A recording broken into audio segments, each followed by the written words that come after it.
मंगलम पंच परमेष्टि मंगलम तीर्थंकरम मंगलम विश्वजिन्धर्मं मंगलम वीरशासनम मंगलम वीरशासनम वंदितु सव्यसिद्धे ध्रुवमचलमणोभवं गदिं पत्ते बोक्षामि समय पाहुड मृणमो सुद केवली भड़िदम। समय सार परम मांगलिक ग्रंथ है।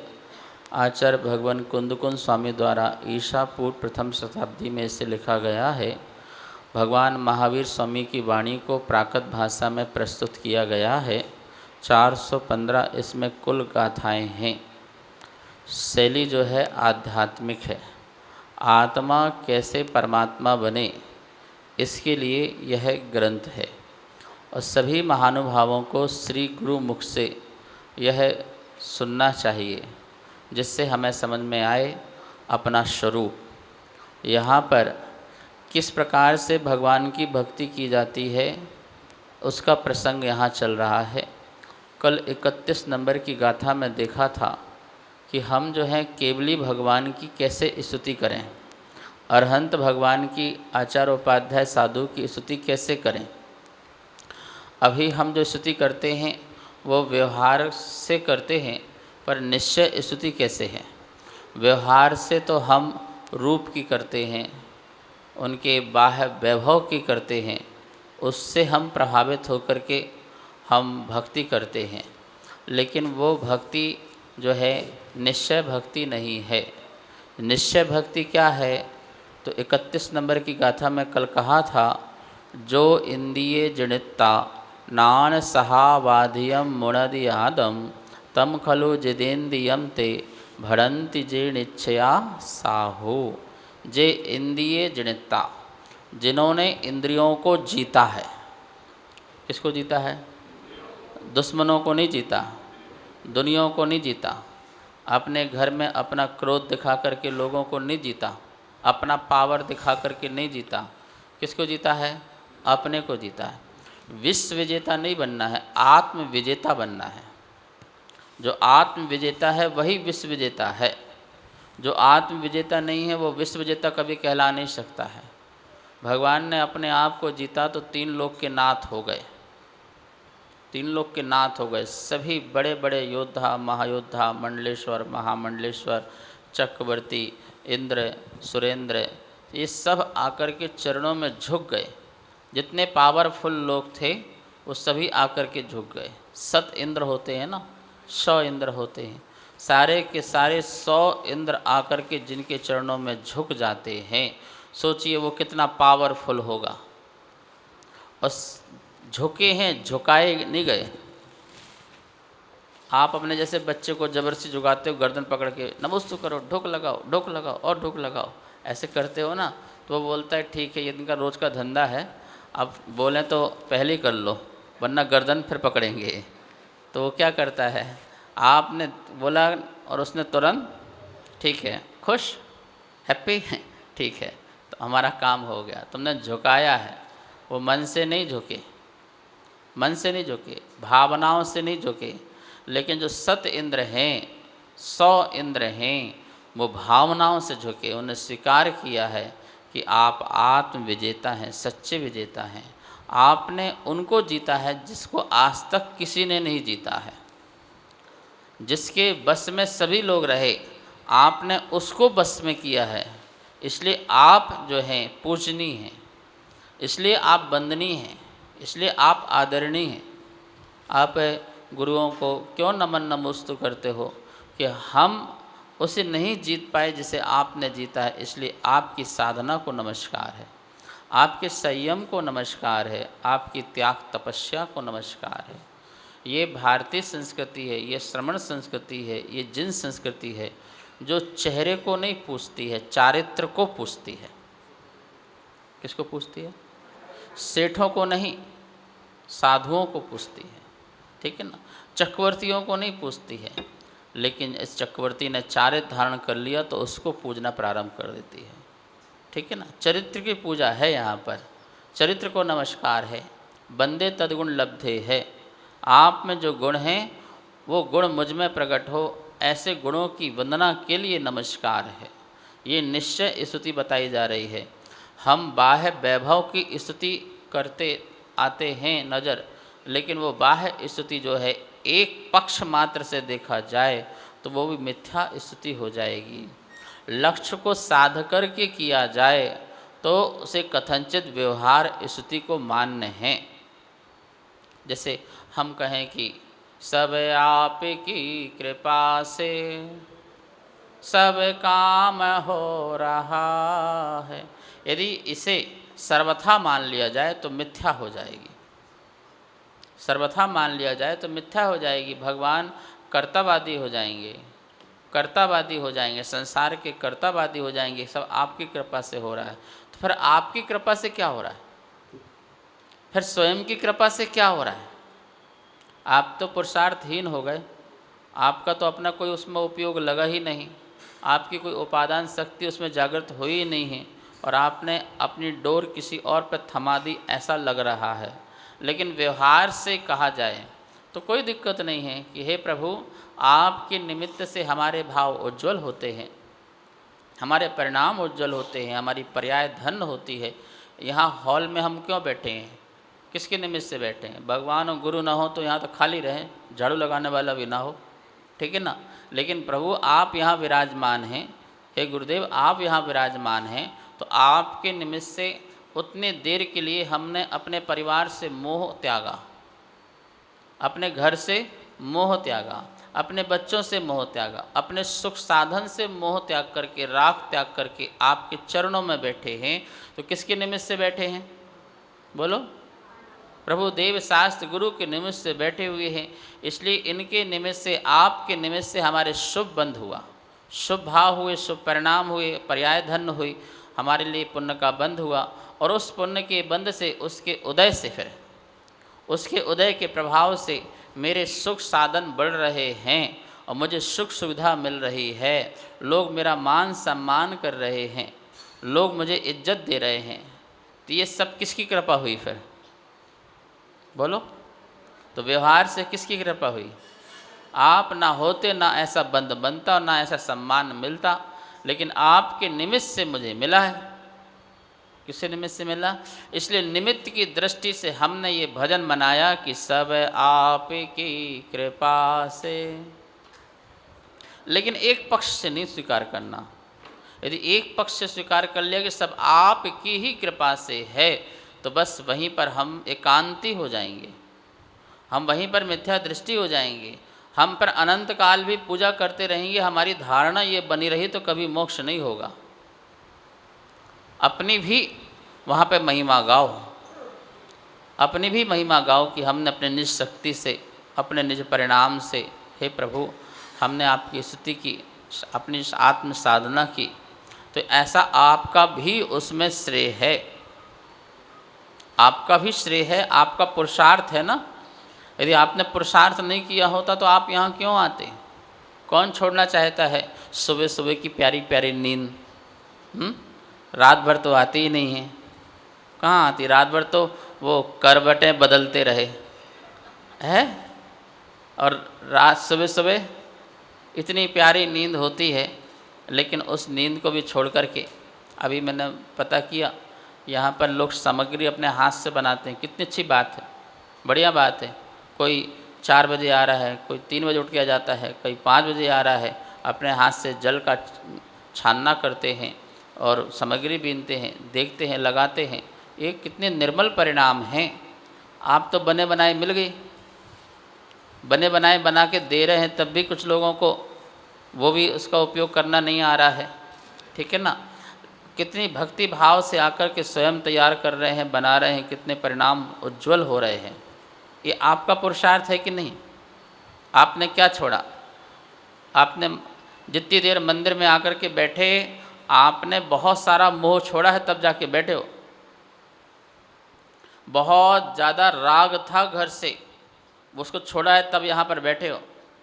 और जैसे ही राग का उदय आएगा, राग के भाव होंगे, थाली एक तरफ और मंदिर एक तरफ और मकान दूसरी तरफ, आप तुरंत उठ जाएंगे यहाँ से।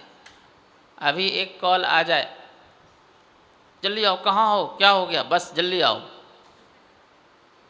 बोलो पारसनाथ तुम तो बैठो यहाँ पर, अब हमें जाने दो। ठीक है ना। तो भगवान पारसनाथ से मोह कम हो जाएगा और फिर मकान से मोह, परिवार से मोह बढ़ जाएगा। आचार्य गुरुवर विद्यानंद महाराज से पूछा कि मकान और मंदिर में क्या अंतर है प्रधान जी, मकान और मंदिर में क्या अंतर है? तो उन्होंने क्या जवाब दिया? बोले मकान में प्रवेश करते ही ममता प्रकट होती है और मंदिर में प्रवेश करते ही समता प्रकट होती है। समझ में आया ना?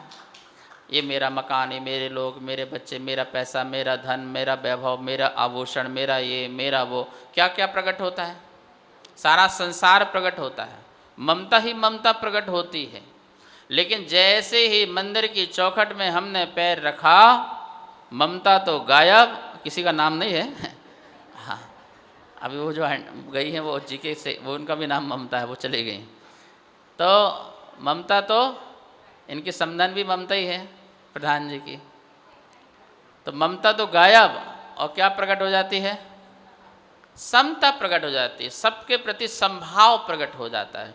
उतनी देर हमारी सामायिक चलती है। क्या चलती है?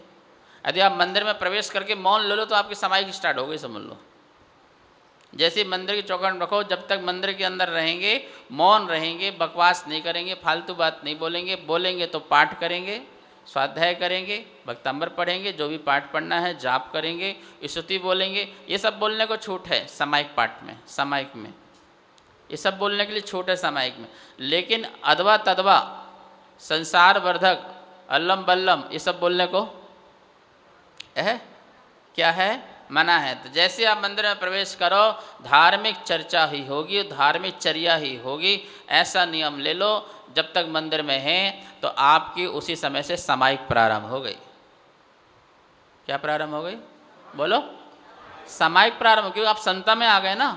अब ना यहाँ पर किसी से ना राग करना है, ना किसी से द्वेष करना है, ना कोई मोह करना है, सिर्फ प्रभु से लगन लगाना है। आत्म ध्यान के लिए कुछ जो सूत्र हैं उनका चिंतन करना है, जाप करना है, तप करना है।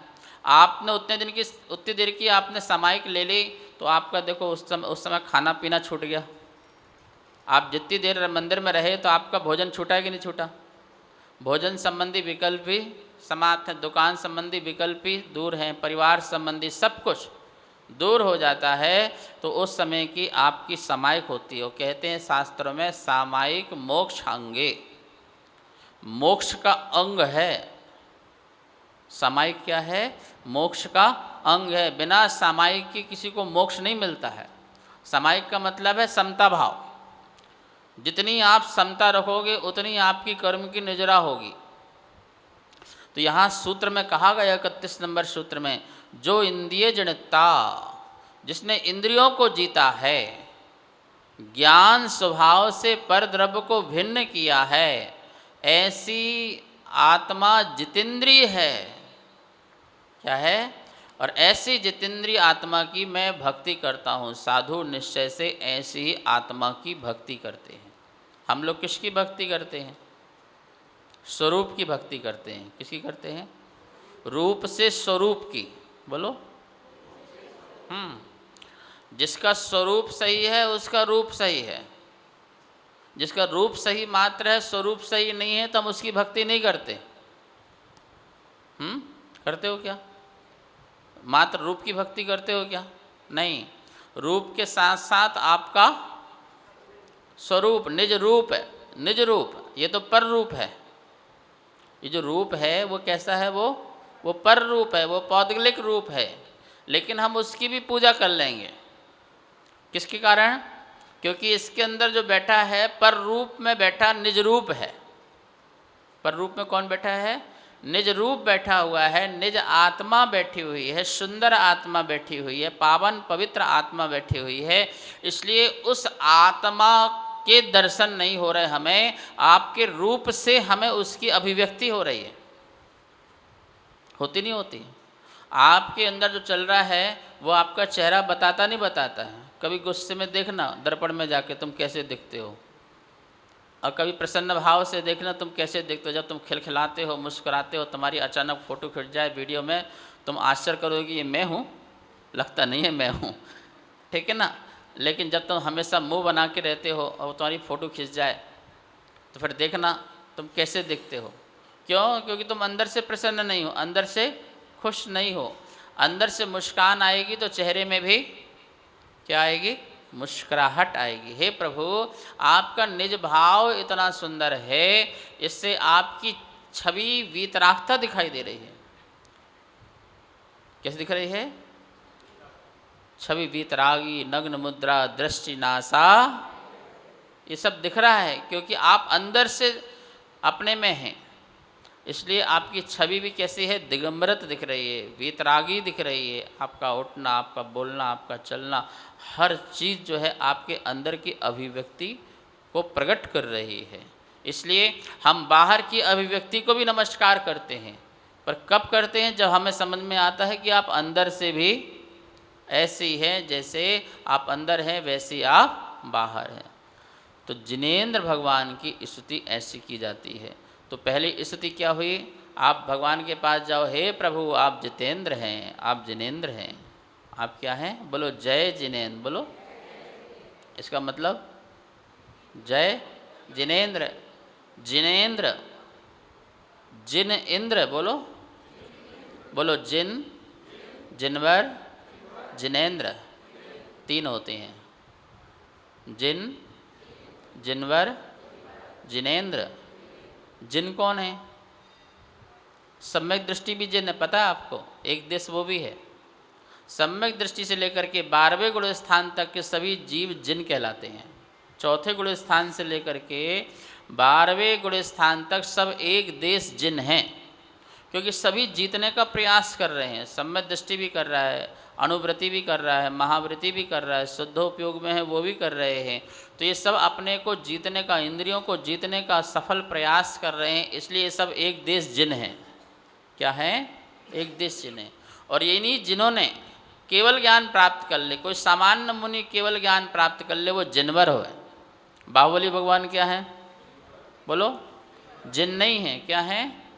जिनवर में श्रेष्ठ, क्योंकि 13वां गुण स्थान उनका हो गया, केवल ज्ञान प्राप्त हो गया। अभी तक तो जिन कहलाते थे, मुनि अवस्था में जिन कहलाते थे, लेकिन जैसे ही केवल ज्ञान प्राप्त किया तो जिनवर बन गए, जिन में श्रेष्ठ हो गए।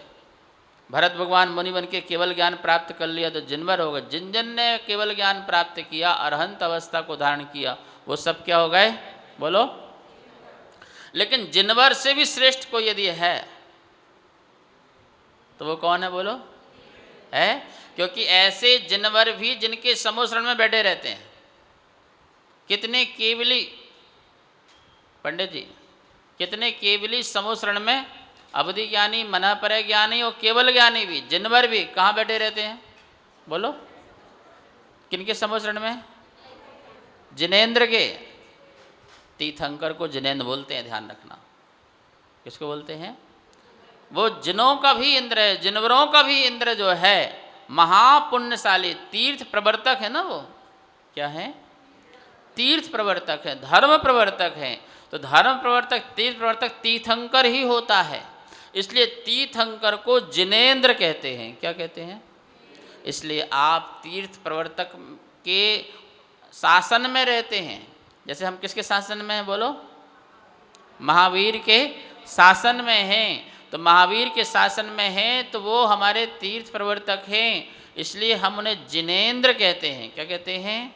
तो हम असली में जब जय जिनेंद्र बोलते हैं तो तीर्थंकरों की जिनेंद्र जय बोलते हैं। क्या बोलते हैं?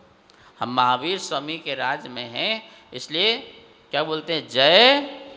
बोलो, हाँ, ये बात बोली जाती है। तो इसलिए यहाँ कह रहे हैं कि हे भगवान आप जिनेंद्र हैं। जब आप एक दूसरे से जय जिनेंद्र करते हैं तो आपको बड़े विनयपूर्वक करना चाहिए। छोटा बच्चा भी बोलता है जय जिनेंद्र तो मुस्कुरा के बोलो बेटा जय जिनेंद्र, ऐसे बोलना चाहिए। सम्मान तो बढ़ते ही बढ़ता है, लेकिन जिनेंद्र भगवान के प्रति बहुमान भी बढ़ता है, भक्ति बढ़ती है। एक बार जय जिनेंद्र करने से असंख्यात गुणी कर्म की नजरा होती है, इसलिए हंसी मजाक में नहीं लेना चाहिए, अविनय पूर्व नहीं करना चाहिए। किसी ने बोला है जय जिनेंद्र, ठीक है ठीक है, ये क्या भाई ठीक है ठीक है, क्या वो पागल आदमी है क्या, तुम ठीक ठीक कर रहे हो। चाहे बहू करे, चाहे सासू करे, चाहे पति करे, चाहे पत्नी करे, चाहे बच्चा करे, चाहे छोटा बड़ा करे, नौकर करे, कोई भी करे, उस समय वो किसकी जयकार लगा रहा है, बोलो आपके निमित्त से। कहीं आप भूल तो नहीं गए, कहीं मैं तो नहीं भूल गया। हम दिन में 100 बार याद दिलाए, फ़ोन में जैसे उठाते हो, चाहे कोई भी व्यक्ति हो, हेलो मत बोलो, जय जिनेंद्र, क्या बोलो, फ़ोन उठाते ही सबसे पहले क्या बोलो, जय जिनेंद्र बोलो। आपने जयकारा लगा दी, सामने वाले ने कह दिया अच्छा भाई साहब जय जिनेंद्र, तो कमाल, उसका भी क्या हो गया, भगवान तो याद आए, भगवान याद आ जाते हैं। लेकिन हम लोग इसका उपयोग सही नहीं करते हैं। और पता है जो जय जिनेंद्र बोलना बंद कर देता है लोगों से, उसके अंदर कसाय बढ़ने लगती है। सुबह प्रातः काल उठ के सब प्रत्येक परिवार से जय जिनेंद्र बोलो। किसी से बोल रहे हो, किसी से नहीं बोल रहे हो, इसका मतलब सिकवे हैं तुम्हारे अंदर, शिकायत है, गिले शिकवे सब भरे हुए हैं तुम्हारे अंदर। नहीं, कुछ भी हो जाए, ये जय जिनेंद्र ने क्या बिगाड़ा, लड़ाई हमारे आपस के मतभेद की है, हमारे विचारों की है, लेकिन भगवान से थोड़ी है क्या, बोलो बोले। आपके विचार मेरे विचार नहीं मिल रहे हैं, लड़ाई तो इसकी है ना। आपका मत मेरा मत नहीं मिल रहा है, लड़ाई इस बात की है ना। इसका ये मतलब थोड़ी कि बोलना बंद कर देंगे, विचारों की लड़ाई है वो तो चलती रहेगी, कोई प्रॉब्लम नहीं है, जब समझ में आ जाए तो ठीक है। लेकिन जय जिनेंद्र तो बोलने चाहिए। और सुनो कैसे बोलना है, क्या मोदी जी क्या कहते हैं, ना आँख उठा करके ना आँख झुका करके, आँख से आँख, बोलो आँख से आँख मिला करके। तो जय जिनेंद्र भी कैसे करना है, बोलो जब भी करोगे, हाँ कर लो, प्रैक्टिकल कर लो, कोई दिक्कत, मैं देख रहा हूँ बढ़िया कर रहे हो। हाँ, आँख से आँख मिलाते हो तो अंदर जितनी भी शिकायत है वो दूर हो जाती है, बिल्कुल क्रोध दूर हो जाता है, कसाय दूर हो जाती है। एक जय जिनेंद्र बोलने से बैर की गांठ बिल्कुल समाप्त हो जाती है। आप भी जितेंद्री बन जाते हो। क्या बन जाते हो, अभी क्या करते हो, जय जिनेंद्र, हाँ जय जिनेंद्र जय जिनेंद्र ऐसे करते हो। जो व्यक्ति तुमको नीचे देख कर रहा है, यहाँ वहाँ देख के कर रहा है, समझ लेना इसके मन में पाप बैठा हुआ है, बदमाश कोई बैठा हुआ है, ठीक है ना। इसका मन कैसा है, काला कुट है, ये लगा लेना। जो तुमसे आँख से आँख मिला करके जय जिनेंद्र ना बोले, समझ लेना बेटा अभी तेरा मन साफ करना है, करूँगा, चिंता मत कर, साफ तो मैं ही करूँगा, करवा के रहूँगा, ठीक है ना। कितना सुंदर फार्मूला है ये, कुछ भी तो नहीं लगा तुम्हारा, लेकिन तुमने प्रसन्न मन से, चेहरे में मुस्कान लाके प्रसन्न मन से तुमने क्या कहा, जय जिनेंद्र। तो हे प्रभु केवली भगवान आप जितेंद्री हैं, जे इंद्रिय जड़ितता, जे इंद्रिय जड़ितता, आपने अपनी इंद्रियों को जीत करके नान सहाब अधियम आदम मुनदि, आपने ज्ञान स्वभाव से अधिक, ज्ञान स्वभाव से आपने अधिक करके अन्य द्रव्यों से अपने को क्या कर लिया, भिन्न कर लिया। किससे अलग करना है आपको, आपको शरीर से अलग नहीं होना है, ना होगे जब तक मोक्ष नहीं मिलेगा, ठीक है ना। आपको परिवार से नहीं, लोगों से, किसी से अलग नहीं होना है, आप जहाँ हो वहाँ रहो। लेकिन आप अपने को इन सब से कैसे अलग कर सकते हो, ज्ञान से। किससे कर सकते हो, आपको महावीर भगवान ने क्या दिया, बोलो क्या दिया, बोलो ज्ञान ही तो दिया है, सच्चा ज्ञान दिया। उस सच्चे ज्ञान से हम सबको भिन्न कर सकते हैं, भेद विज्ञान कर सकते हैं। प्रभुवर तुमसे मिल कर हमको ज्ञान ही ज्ञान मिला, प्रभुवर तुमसे मिल कर हमको ज्ञान ही ज्ञान मिला। मिला। तेरे चरणों में आकर के आत्म ध्यान मिला। प्रभुवर तेरे चरणों में आकर आत्म ध्यान मिला। वीरा तुमसे मिल कर मुझको ज्ञान ही ज्ञान मिला। क्या मिला आपको? केवल ज्ञान से क्या मिला? सच्चा ज्ञान मिला, सम्यक ज्ञान मिला। और उस कला से हम सबके बीच में भी रह करके हम अंतरात्मा बन सकते हैं। हम बहिरात्मा से निकल करके अंतर आत्मा अंतर डाल सकते हैं। क्या डाल सकते हैं? एक ज्ञान की अंतर डाल सकते हैं, अनटच। हम सबके साथ रहकर भी सबके साथ नहीं हैं, हम भिन्न हैं, अलग हैं। हम एक आत्मा हैं, शुद्ध आत्मा हैं। अपने अंदर शुद्धता प्रकट कर सकते हैं। इस पर्याय में परमात्मा प्रकट कर सकते हैं। ऐसा भाव पैदा कर सकते हैं। किससे? ज्ञान से।